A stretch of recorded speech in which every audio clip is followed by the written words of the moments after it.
ಓಂ ನಮಃ ಶಿವಾಯ. ಭಾರತ್ ಮಾತಾ ಶಿವಶಕ್ತಿ ಅವತಾರ ಪಿತಾಶ್ರೀ ಬ್ರಹ್ಮ ಬಾಬಾರವರ ವಾಣಿ. ಓಂ. ಪಿತಾಶ್ರೀ ಶಿವ ತಂದೆಯ ನೆನಪಿದೆಯೇ? ಮುರಳಿಯ ದಿನಾಂಕ 20/7/2026. ಪ್ರಾತಃ ಕ್ಲಾಸ್. Revise course 16/3/2020. ಓಂ ನಮಃ ಶಿವಾಯ. ನಷ್ಟಮೋಹಿ ಮಕ್ಕಳೇ, ಯಾರಿಗೆ ಹಳೆಯ ವಸ್ತುಗಳು ಇಷ್ಟವಿಲ್ಲವೋ ಬಾಬಾ ಅವರಿಗೆ ಸತ್ಯಯುಗವನ್ನು ಕೊಡುತ್ತಾರೆ. ನಿಮಗೆ ಹಳೆಯ ವಸ್ತುಗಳು ಇಷ್ಟವಿದ್ದರೆ ನೀವು ಹಳೆಯ ವಸ್ತುಗಳನ್ನೇ ಇಟ್ಟುಕೊಳ್ಳಿ. ಯಾರಿಗೆ ಹೊಸ ಪ್ರಪಂಚ ಇಷ್ಟವೋ ಅವರಿಗೆ ಏನು ನೀಡುತ್ತಾರೆ? ಹೊಸ ಪ್ರಪಂಚವನ್ನೇ ನೀಡುತ್ತಾರೆ ಅಲ್ಲವೇ? ಓಂ ನಮಃ ಶಿವಾಯ್.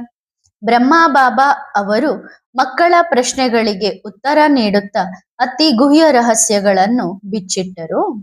ಪ್ರಶ್ನೆ: ಬಾಬಾ ಹೇಳಿದ್ದರು, ತಂದೆ ತಾಯಿಯರಿಗೂ ದೃಷ್ಟಿ ನೀಡುತ್ತಿದ್ದ, ಜ್ಞಾನವನ್ನು ತಿಳಿಸುತ್ತಿದ್ದಂತಹ ಪುಟ್ಟ ಪುಟ್ಟ ಮಕ್ಕಳು ಇಂದು ಯಜ್ಞದಲ್ಲಿ ಇಲ್ಲ. ಇದು ಏಕೆ? ಉತ್ತರ ನೋಡಿ, ಅವರು ಯಜ್ಞದಲ್ಲಿ ಇಲ್ಲದಿರಬಹುದು, ಆದರೆ ಅವರು ಪುನರ್ಜನ್ಮವನ್ನು ಪಡೆದು ಬರುತ್ತಿದ್ದಾರೆ. ಎಲ್ಲ ಮಕ್ಕಳು ನಿಧಾನವಾಗಿ ಬರುತ್ತಿದ್ದಾರೆ, ಆದರೆ ನಾವು ಯಾರ ಹೆಸರನ್ನೂ ಹೇಳುವುದಿಲ್ಲ. ಏಕೆಂದರೆ ಆಗ ಬಹಳಷ್ಟು ಮಕ್ಕಳು ಬಂದು ನಮಗೂ ತಿಳಿಸಿ ಎಂದು ಕೇಳುತ್ತಾರೆ. ಸುಳ್ಳು ಹೇಳಲು ಸಾಧ್ಯವಿಲ್ಲವಲ್ಲ ಸೋದರರೇ? ಸುಳ್ಳಂತೂ ಹೇಳಲು ಸಾಧ್ಯವಿಲ್ಲ. ಬಾಬಾ, ನಾವು ಇದ್ದೇವೋ ಇಲ್ಲವೋ ಎಂದು ತಿಳಿಸಿ ಎಂದು ಕೇಳುತ್ತಾರೆ. ನೋಡಿ ಮಕ್ಕಳೇ, ಪ್ರೀತಿಯಂತೂ ಎಲ್ಲರ ಮೇಲೂ ಇರುತ್ತದೆ. ಎಲ್ಲರೂ ಸಾಕಾರದವರೇ, ಆದರೆ ಲಾಸ್ಟ್ ಸೋ ಫಾಸ್ಟ್. ಯಾರು ಆಗುತ್ತಾರೆ? ಲಾಸ್ಟ್ ಸೋ ಫಾಸ್ಟ್ ಕೂಡ ಬೇಕಲ್ಲವೇ? ಆದ್ದರಿಂದ ಈ ಹೆಣ್ಣು ಮಕ್ಕಳು ಕೂಡ ಲಾಸ್ಟ್ ಸೋ ಫಾಸ್ಟ್ ಹೋಗುವವರಾಗಿದ್ದಾರೆ, ಸರಿ ತಾನೆ? ಆ ಮಕ್ಕಳು ನಿಧಾನವಾಗಿ ಎಲ್ಲೆಲ್ಲಿ ಚದುರಿ ಹೋಗಿದ್ದಾರೆ ಹೀಗೆ ತಿಳಿಯಿರಿ. ಇದು ಬಾಬಾರವರ ಹಸ್ತ ಮತ್ತು ಇದರಲ್ಲಿ ವಜ್ರಗಳಿವೆ. ಈ ವಜ್ರಗಳನ್ನು ಮೇಲಿನಿಂದ ಹೀಗೆ ಬಿಡಲಾಗಿದೆ. ಒಂದು ವಜ್ರ ಎಲ್ಲೋ ಹೋಗಿ ಬಿದ್ದಿದೆ. ಯಾವುದೋ ದೆಹಲಿಯಲ್ಲಿ, ಇನ್ಯಾವುದೋ ಬಾಂಬೆ, ಮತ್ತೆ ಇನ್ಯಾವುದೋ ಕಲ್ಕತ್ತಾ, ಯಾವುದೋ ಇನ್ನು ಎಲ್ಲೋ. ಹೀಗೆ ಎಲ್ಲಾ ವಜ್ರಗಳು ಅತ್ತ ಇತ್ತ ಬಿದ್ದಿವೆ. ಈಗ ನಿಧಾನವಾಗಿ ಏನಾಗುತ್ತಿದೆ ಕೇಳಿ. ನೇರವಾಗಿ ಮಕ್ಕಳು ಬರುತ್ತಾರೆ ಮತ್ತು ಅವರಿಗೆ ತಮ್ಮ ಬಗ್ಗೆ ತಾವೇ ತಿಳಿದುಕೊಳ್ಳುತ್ತಾರೆ. ಬಾಬಾ, ನಾನು ಕೂಡ ಆ ವಜ್ರಗಳಲ್ಲಿ ಒಬ್ಬಳು, ನಾನು ಕೂಡ ಬರುತ್ತಿದ್ದೇನೆ. ಬುದ್ಧಿಯಲ್ಲಿ ಟಚ್ ಆಯಿತಲ್ಲವೇ? ಹೌದು. ಹೀಗೆ ಬಹಳಷ್ಟು ಮಕ್ಕಳು ಕೇಳುತ್ತಾ ಬರುತ್ತಿರುತ್ತಾರೆ. ಇನ್ನು ಕೇಳಿ ಮಕ್ಕಳೇ. ಪ್ರಶ್ನೆ: ತಂದೆ ತಾಯಿಯರಿಗೂ ದೃಷ್ಟಿ ಕೊಡುತ್ತಿದ್ದ ಆ ಮಕ್ಕಳಲ್ಲಿ ಬಾಬಾ ಪ್ರವೇಶ ಮಾಡುತ್ತಿದ್ದರೆ?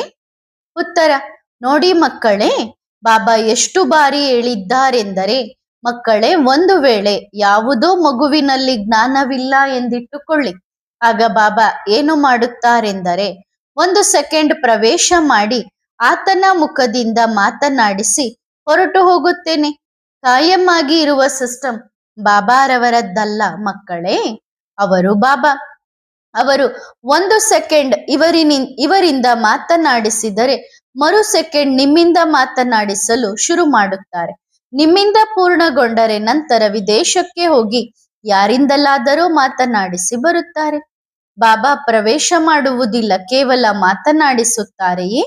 ಏಕೆಂದರೆ ಒಂದು ಸಣ್ಣ ವಿಷಯ ತಿಳಿಸುತ್ತೇನೆ. ಸೂರ್ಯನಿದ್ದಾನೆ ಎಂದು ಭಾವಿಸಿ. ಸೂರ್ಯನ ಕಿರಣಗಳು ಎಷ್ಟೊಂದಿವೆ? ಒಂದು ಕಿರಣ ನಿಮ್ಮ ಮೇಲೆ ಬಿದ್ದಿದೆ, ಇನ್ನೊಂದು ಇವರ ಮೇಲೆ ಬಿದ್ದಿದೆ ಮತ್ತು ಶಾಖ ಇಬ್ಬರಿಗೂ ತಟ್ಟುತ್ತಿದೆ. ಹಾಗಾದರೆ ನಿಮ್ಮೊಳಗೆ ಸೂರ್ಯ ಇದ್ದಾನೆ ಎಂದು ನೀವು ಹೇಳುತ್ತೀರಾ? ಹಾಗಂತೂ ಹೇಳುವುದಿಲ್ಲವಲ್ಲ. ಆ ಶಕ್ತಿಯು ಅಲ್ಲಿ ಕುಳಿತಿದೆ, ಆದರೆ ಅದು ಇಲ್ಲಿಗೆ ಶಕ್ತಿಯನ್ನು ಕಳುಹಿಸುತ್ತಿದೆ. ಈಗ ಒಂದು ಪವರ್ ಹೌಸ್ ಇದೆ ಎಂದುಕೊಳ್ಳಿ. ನನ್ನ ಮನೆಯಲ್ಲೇ ಪವರ್ ಹೌಸ್ ಇದೆ ಎಂದರೆ ಅದು ತಪ್ಪಾಗುತ್ತದೆ. ಪವರ್ ಹೌಸ್ ಎಲ್ಲಿದೆ ಎಂದು ಯಾರಿಗೆ ಗೊತ್ತು? ಆದರೆ ಅದರ ಕರೆಂಟ್ ನಿಮ್ಮ ಮನೆಗೂ ಬರುತ್ತಿದೆ, ಪಕ್ಕದ ಮನೆಗೂ ಬರುತ್ತಿದೆ, ಎದುರಿಗೂ ಬರುತ್ತಿದೆ. ಹೀಗೆ ಆಗುತ್ತದಲ್ಲವೇ? ಆದರೆ ಕೆಲವೊಮ್ಮೆ ಲೈಟ್ ಕೂಡ ಹೋಗುತ್ತದೆ. ಆದರೆ ಪವರ್ ಹೌಸ್ನ ಲೈಟ್ ಹೆಚ್ಚಾಗಿ ಎಂದಿಗೂ ಹೋಗುವುದಿಲ್ಲ, ಹೌದಲ್ಲವೇ? ಈ ಪ್ರಪಂಚದ ಲೈಟ್ ಹೋಗಬಹುದು, ಆದರೆ ಆ ಪವರ್ ಹೌಸ್ ಇದೆಯಲ್ಲವೇ, ಅದರ ಲೈಟ್ ಎಂದಿಗೂ ಹೋಗುವುದಿಲ್ಲ.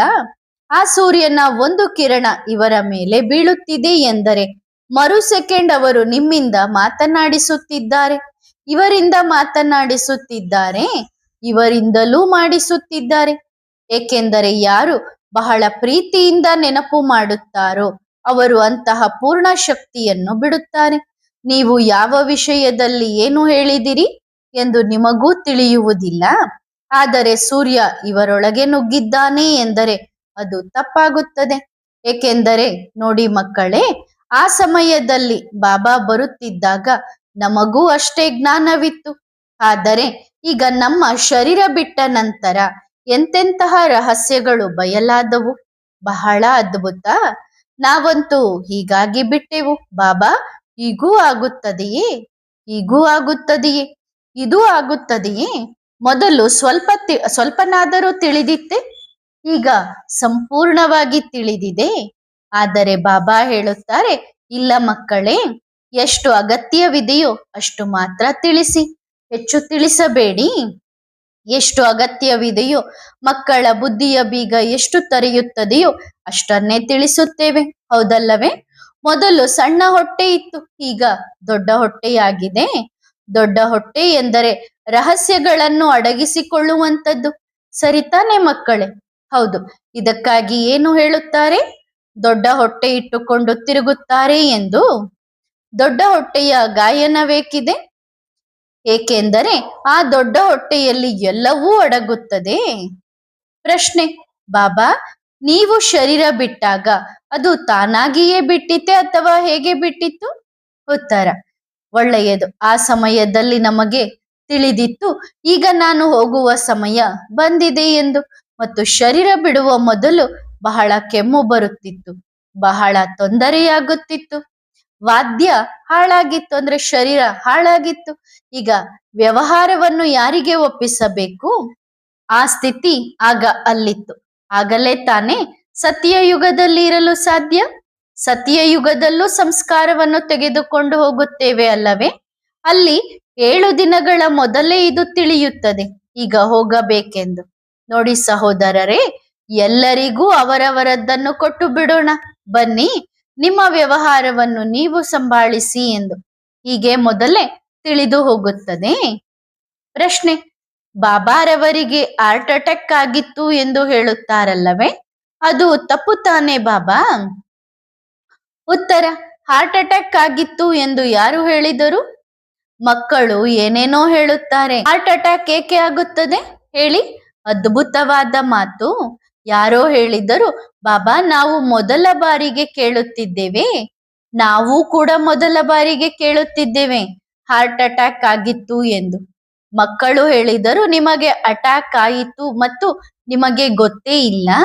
ಅರೆ ನೋಡಿ, ನಮಗೆ ತಿಳಿದಿಲ್ಲ. ವಾ, ಮಕ್ಕಳು ಬಹಳ ಅದ್ಭುತವಾಗಿದ್ದಾರೆ. ನೀವು ಇನ್ನು ಏನೇನೋ ಹೇಳುತ್ತೀರಿ.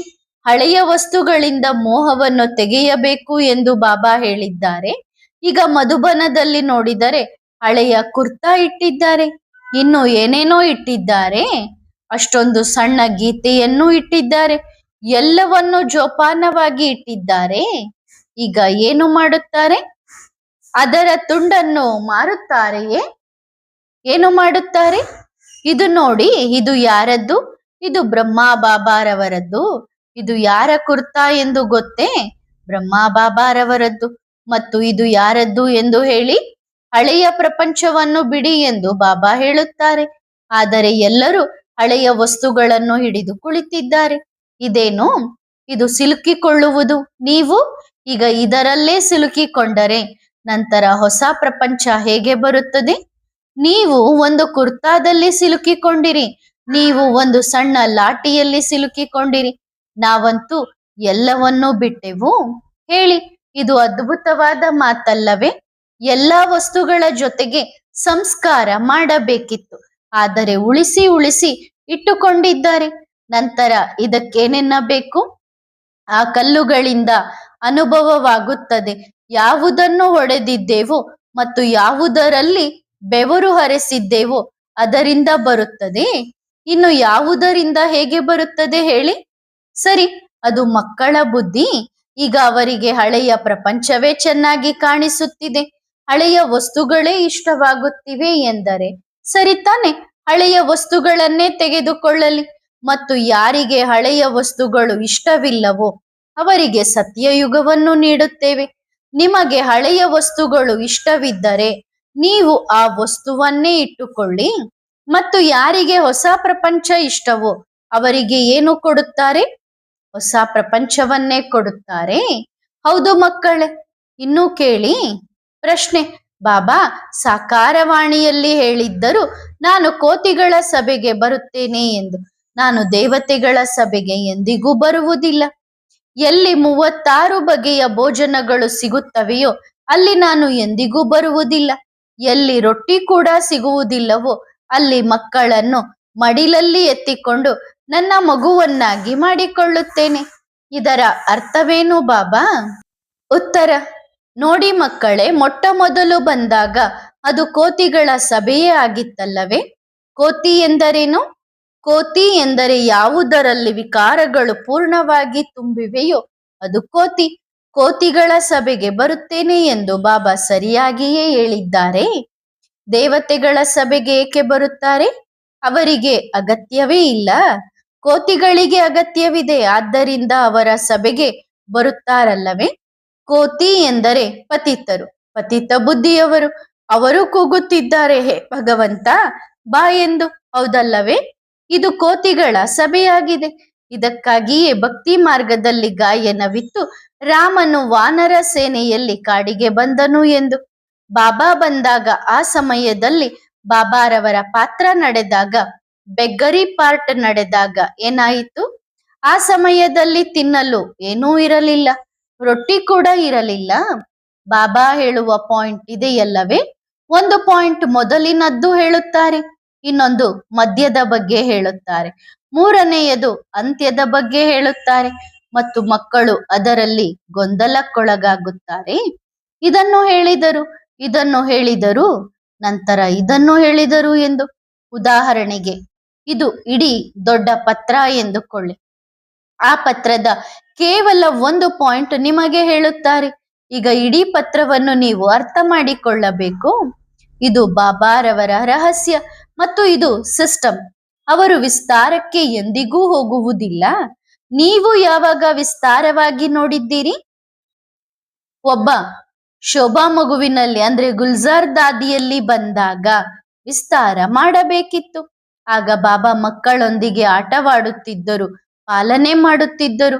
ಬಾಬಾ ಬರುತ್ತಿದ್ದರು, ನಾವು ಬರುತ್ತಿದ್ದೆವು, ಜ್ಞಾನದ ರಹಸ್ಯಗಳು ಬಯಲಾಗುತ್ತಿದ್ದವು.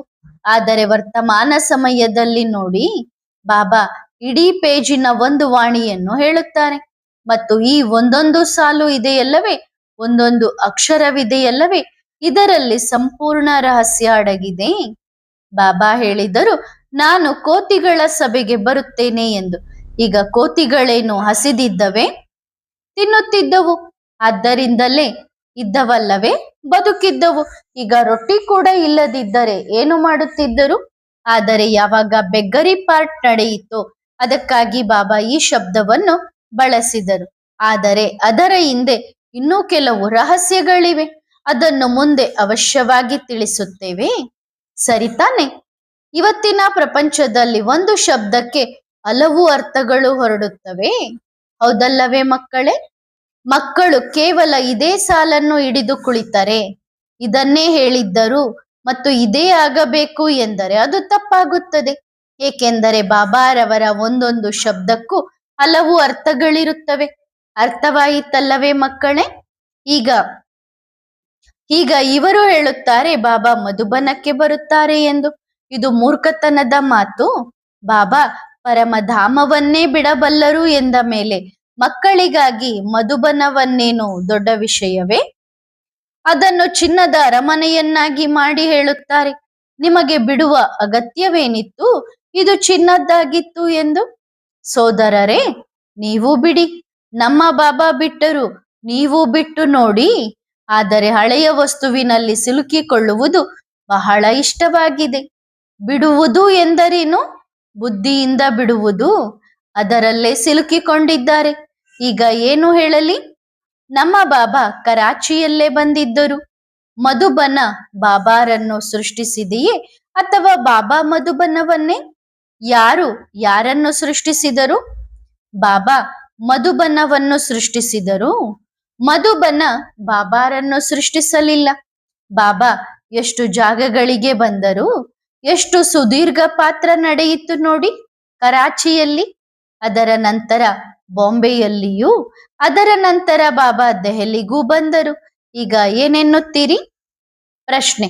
ಒಂದು ಅವ್ಯಕ್ತ ಮುರಳಿಯಲ್ಲಿ ಬಾಬಾ ಹೇಳಿದ್ದರು, ತಂದೆ ದೆಹಲಿಗೆ ಬಂದಿದ್ದಾರೆ, ದೆಹಲಿಗೆ ಬಂದಿದ್ದಾರೆ ಎಂದು ಎಷ್ಟು ಬಾರಿ ಹೇಳಿದರು? ಇದರ ಅರ್ಥವೇನು ಬಾಬಾ? ಉತ್ತರ. ಅದು ದೊಡ್ಡ ರಹಸ್ಯದ ಮಾತು ಮತ್ತು ಮಕ್ಕಳಿಗನಿಸುತ್ತದೆ ಬಾಬಾರವರಿಗೆ ತಾವು ಏನು ಹೇಳುತ್ತಿದ್ದೇವೆ ಎಂದು ಅರ್ಥವಾಗುತ್ತಿಲ್ಲ ಎಂದು. ಅಂದರೆ ಆ ಸರ್ವಶಕ್ತಿವಂತ ಸೃಷ್ಟಿಯನ್ನು ಹೀಗೆ ನಡೆಸುವವನು ಆತ ಕುಳಿತು ನಾನು ದೆಹಲಿಗೆ ಬಂದಿದ್ದೇನೆ ಎಂದು ಹೇಳುತ್ತಿದ್ದಾರೆ ಮತ್ತು ನೀವು ಹೇಳುತ್ತಿದ್ದೀರಿ ಇಲ್ಲ ಬಾಬಾ ನೀವು ಮಧುಬನದಲ್ಲಿದ್ದೀರಿ ಎಂದು.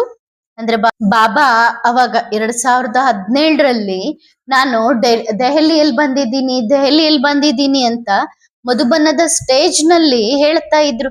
ಅವಾಗ ಮಕ್ಕಳು ಬಾಬನಿಗೆ ಹೇಳ್ತಿದ್ರು, ಬಾಬಾ ನೀವು ದೆಹಲಿಯಲ್ಲ ಮಧುಬನದಲ್ಲಿದ್ದೀರಿ ಅಂತ ಪದೇ ಹೇಳ್ತಿದ್ರು. ಅಗರ್ ಬಾಬಾ ಸೃಷ್ಟಿಕರ್ತ, ಆ ಸೃಷ್ಟಿಕರ್ತನಿಗೆ ಈ ರೀತಿ ಹೇಳೋದು ತಪ್ಪಲ್ಲವೇ?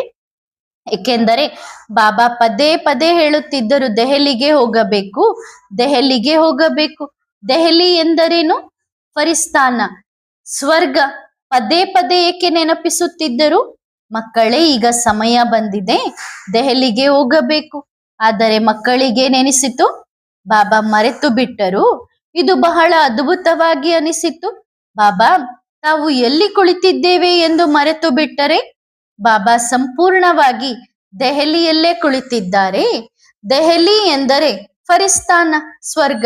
ಈ ಇಡೀ ವಿಶ್ವವೇ ಏನಾಗಲಿದೆ? ದೆಹಲಿ ಆಗಲಿದೆ, ಸಂಪೂರ್ಣ ಫರಿಸ್ತಾನ ಆಗಲಿದೆ. ಈಗ ದೆಹಲಿಯಲ್ಲಿ ಕುಳಿತಿದ್ದೇನೆ. ಅವರು ಹೇಳಿದರು, ಈಗ ದೆಹಲಿಯಲ್ಲಿ ಕುಳಿತಿದ್ದೇನೆಯೇ? ದೆಹಲಿ ಎಂದರೇನು? ಈಗ ಸತ್ಯಯುಗದಲ್ಲಿ ಇದು ಮೌಂಟ್ ಅಬು ಅಥವಾ ಇದು ಬಾಂಬೆ ಅಥವಾ ಇದು ಕಲ್ಕತ್ತಾ ಎಂದು ಹೇಳುತ್ತಾರೆಯೇ? ಹಾಗೆ ಹೇಳುವುದಿಲ್ಲವಲ್ಲ, ಒಂದೇ ಇರುತ್ತದೆ, ಅದು ದೆಹಲಿ. ಈಗ ದೆಹಲಿಗೆ ಹೋಗಬೇಕು. ಬಾಬಾ ಪದೇ ಹೇಳುತ್ತಿದ್ದಾರೆ, ಈಗ ದೆಹಲಿಗೆ ಹೋಗಬೇಕು ಎಂದು. ಮಕ್ಕಳು ಹೇಳುತ್ತಾರೆ, ಇಲ್ಲ ನೀವು ಮಧುಬನಕ್ಕೆ ಬಂದಿದ್ದೀರಿ ಎಂದು ಬಾಬನಿಗೆ ಪದೇ ಹೇಳುತ್ತಿದ್ದರು. ಅರೆ, ಮಧುಬನದಲ್ಲಿ ಶರೀರ ಕುಳಿತಿದೆ, ಆದರೆ ಈಗ ದೆಹಲಿಗೆ ಹೋಗುವ ತಯಾರಿ ಬಂದಿದೆ. ಸರಿ ತಾನೆ ಮಕ್ಕಳೇ? ಅದಕ್ಕೆ ಹೇಳುತ್ತಾರಲ್ಲವೇ, ಈಗ ಮಕ್ಕಳು ತಂದೆಗೂ ತಂದೆಯಾಗಿ ಬಿಟ್ಟರು. ಸರಿ ತಾನೆ?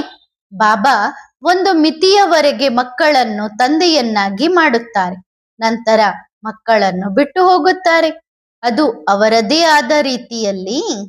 ದೆಹಲಿ ಎಂದರೆ ಅದು ಹೌದಲ್ಲವೇ ಬಾಬಾ? ತಂದೆಯ ಹೃದಯವನ್ನು ಗೆಲ್ಲುವವಳು ದೆಹಲಿ.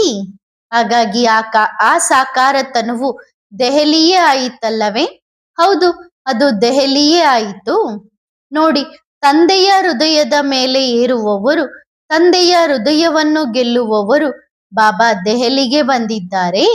ಆದರೆ ಬಾಬಾ ಪದೇ ಆ ಸಮಯದಲ್ಲಿ ರಾಜಧಾನಿಯ ಕಡೆಗೆ ಇಶಾರೆ ಮಾಡುತ್ತಿದ್ದರು. ತಂದೆಯ ಹೃದಯ ಗೆಲ್ಲುವ ದೆಹಲಿಯವರೇ ಎಂದು ಬಾಬಾ ಹಾಗೆ ಹೇಳುತ್ತಿದ್ದರು. ಆ ಸಮಯದಲ್ಲಿ ಬಾಬಾ ಪದೇ ರಾಜಧಾನಿಯ ಕಡೆಗೆ ಸೂಚನೆ ಮಾಡುತ್ತಿದ್ದರು. ಆದರೆ ಬಾಬಾರವರ ರಹಸ್ಯವನ್ನು, ಬಾಬಾರವರ ಗುಟ್ಟನ್ನು ಪ್ರತಿಯೊಬ್ಬರು ಅರ್ಥ ಮಾಡಿಕೊಳ್ಳಲು ಸಾಧ್ಯವಿಲ್ಲ. ಇದು ಬೇಹದ್ದಿನ ಮಾತು. ಅದನ್ನೇ ಹೇಳುತ್ತಿರುವುದು ಮಕ್ಕಳೇ. ಬಾಬಾರವರ ಒಂದು ಶಬ್ದಕ್ಕೆ ಹಲವು ಅರ್ಥಗಳು ಹೊರಡುತ್ತವೆ. ಭಕ್ತಿ ಮಾರ್ಗದಲ್ಲೂ ಇಂತಹ ಕಥೆಗಳಿವೆ. ಸಾಕಾರದಲ್ಲಿಯೂ ನಾವು ಮಮ್ಮಾರವರಿಗೆ ಹೇಳಿದೆವು, ಮಮ್ಮ ಬಾಯಿ ತೆರೆಯಿರಿ, ನಿಮಗೆ ಮೊಟ್ಟೆ ತಿನ್ನಿಸುತ್ತೇವೆ ಎಂದು ಬಾಬಾ ಹೇಳಿದಾಗ ಆಗ ಮಮ್ಮ ತಕ್ಷಣ ಬಾಯಿ ತೆರೆದರು. ಅಂದರೆ ಆ ಮಗು ಪಾಸ್ ಆಯಿತು. ಏಕೆಂದರೆ ಆ ಮಗುವಿಗೆ ತಂದೆಯ ಮೇಲೆ ಸಂಪೂರ್ಣ ನಿಶ್ಚಯವಿತ್ತು. ಅಂದ್ರೆ ಮಮ್ಮಾನಿಗೆ ಬಾಬನ್ ಮೇಲೆ ಸಂಪೂರ್ಣ ನಿಶ್ಚಯವಿತ್ತು. ಮತ್ತು ಇವತ್ತಿನ ಮಕ್ಕಳಿಗೆ ಹೇಳಿದರೆ, ಬನ್ನಿ ಇದನ್ನು ತಿನ್ನಿ ಎಂದು, ಅರೆ ಇವರು ಖಂಡಿತ ಭಗವಂತನಾಗಿರಲು ಸಾಧ್ಯವಿಲ್ಲ, ಇವರು ಮೊಟ್ಟೆ ತಿನ್ನಿ ಎಂದು ಹೇಳುತ್ತಿದ್ದಾರೆ, ಇವರ ಹತ್ತಿರ ಹೋಗಲೇಬೇಡಿ ಎನ್ನುತ್ತಾರೆ. ಮತ್ತು ತಂದೆ ಪರೀಕ್ಷೆ ತೆಗೆದುಕೊಳ್ಳುತ್ತಾರೆ. ನೋಡಿ, ತಂದೆಗೂ ಗೊತ್ತಿತ್ತು, ಮಗುವಿಗೂ ಗೊತ್ತಿತ್ತು, ನನ್ನ ಬಾಬಾ ಯಾವುದನ್ನು ತಪ್ಪು ಮಾಡಲು ಬಿಡುವುದಿಲ್ಲ ಎಂದು. ಆ ಮಗು ಬಾಬಾ ಏನು ಮಾಡುತ್ತಿದ್ದಾರೆ ಎಂದು ನೋಡಲಿಲ್ಲ. ಆಕೆ ನೋಡಿದ್ದು ನನಗೆ ತಂದೆಯ ಮೇಲೆ ಸಂಪೂರ್ಣ ನಿಶ್ಚಯವಿದೆ ಎನ್ನುವುದನ್ನು.